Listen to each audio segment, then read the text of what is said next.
வரைக்கும் உலகத்தார் என்னோடு இருந்தார்கள். சுகம் இருக்கும் வரைக்கும், பலன் இருக்கும் வரைக்கும் எல்லாரும் என்னோடு இருந்தார்கள். நான் பலவீனப்பட்ட பொழுது, ஒன்றும் இல்லாத பொழுது, என் வாழ்க்கையில் எல்லாம் நஷ்டப்பட்டு போன பொழுது, இல்லாமலாக்கப்பட்ட பொழுது என்னை கேட்பார் இல்லை, பார்ப்பார் இல்லை, விசாரிப்பார் இல்லை என்று தன் வாழ்க்கையிலே துயரப்பட்டாள், வேதனைப்பட்டாள். அந்த கடும் வேதனையிலும் அவள் இருதயம் சொல்லுகிறது, இந்த வேதனைகளுக்கெல்லாம் பரிகாரம் வேறு எவருமே இல்லை, நமது கர்த்தராகிய இயேசு மட்டுமே. எந்த மருத்துவமனை நாடியும் பயனில்லை, என் வியாதிக்கு பரிகாரி என் கர்த்தராகிய இயேசு மட்டுமே. நான் இழந்த இழப்பிற்கு பரிகாரம் வேறு எவராலும் கொடுக்க முடியாது, என்னுடைய குடும்பத்தாரால் இதை தர முடியாது.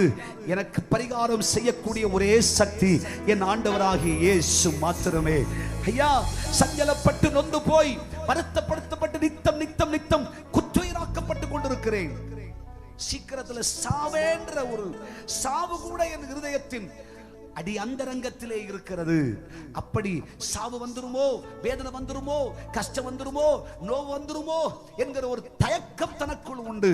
காரணம், இந்த உலகத்தால் தன்னை சுகமாக்க முடியவில்லை, விடுவிக்க முடியவில்லை. மருத்துவ உலகம் கொடுத்த வருத்தத்தையும் சஞ்சலத்தையும் பாடுகளையும் தன்னால சகிச்சிக்க முடியல. ஆனாலும் அவள் இருதயம் சொல்லுகிறது, உண்மையாகவே இந்த வருத்தத்திற்கெல்லாம் பரிகாரி, இந்த கவலைக்கெல்லாம் பரிகாரி, இந்த கஷ்டத்துக்கெல்லாம் பரிகாரி, இந்த வேதனைக்கெல்லாம் பரிகாரி நான் கேள்விப்பட்ட ஆண்டவராகிய இயேசு ஒருவர் இருக்கிறார்.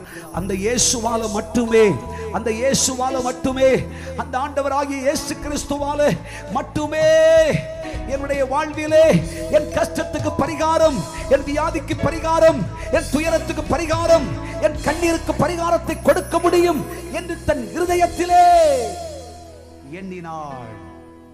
ஹல்லேலூயா. கைகளை உயர்த்தி ஹல்லேலூயா சொல்லுங்க. இன்றைக்கும் கர்த்தருடைய சமூகத்தில் அமர்ந்திருந்து கர்த்தருடைய வார்த்தையை கவனித்துக் கொண்டிருக்கிற கர்த்தருடைய பிள்ளைகளே, உங்கள் இருதயத்திலே இதே சூழ்நிலையில் வருத்தமும் சஞ்சலமும் வேதனையும் தயக்கமும் நோவுகளும் அனுபவித்துத்தான் கர்த்தருடைய பாதத்துக்கு வந்திருக்கிறீர்களோ? கர்த்தராகிய தேவன் சொல்கிறார், உன் வேதனையை அறிகிற கர்த்தர் நான் அல்லவோ, உன் சஞ்சலங்களை அறிகிற தெய்வம் நான் அல்லவோ, உன் கண்ணீரை துடைக்கிற தெய்வம் நான் அல்லவோ. நீ விசுவாசித்தால் தேவனுடைய மகிமையை காண்பாய். சஞ்சலங்களுக்கும் பாடுகளுக்கும் கஷ்டங்களுக்கும் துயரங்களுக்கும் நிச்சயமாய் நீக்கு போக்கு கர்த்தரால் வரும். தேவனால் கூடாத காரியம் ஒன்றுமில்லை. ஆண்டவராகிய இயேசு கிறிஸ்துவை ஏதோ ஒரு சிறுமைப்படுத்தப்பட்ட நிலைமைக்கு மாத்திரம் உபயோகிக்காதிருங்கள். ஆண்டவராகிய இயேசுவை மகா உன்னதராய் பாருங்கள். இயேசுவை மகா பெரிய மருத்துவராய் பாருங்கள். ஆண்டவராகிய இயேசு கிறிஸ்துவை நல்ல மருத்துவ நிபுணராய் பாருங்கள். ஆண்டவராகிய இயேசு கிறிஸ்துவை செல்வங்களுக்கெல்லாம் இருப்பிடமாய் பாருங்கள். ஆண்டவராகிய இயேசு கிறிஸ்துவால் ஆகாதது ஒன்றுமில்லை என்று விசுவாசியுங்கள்.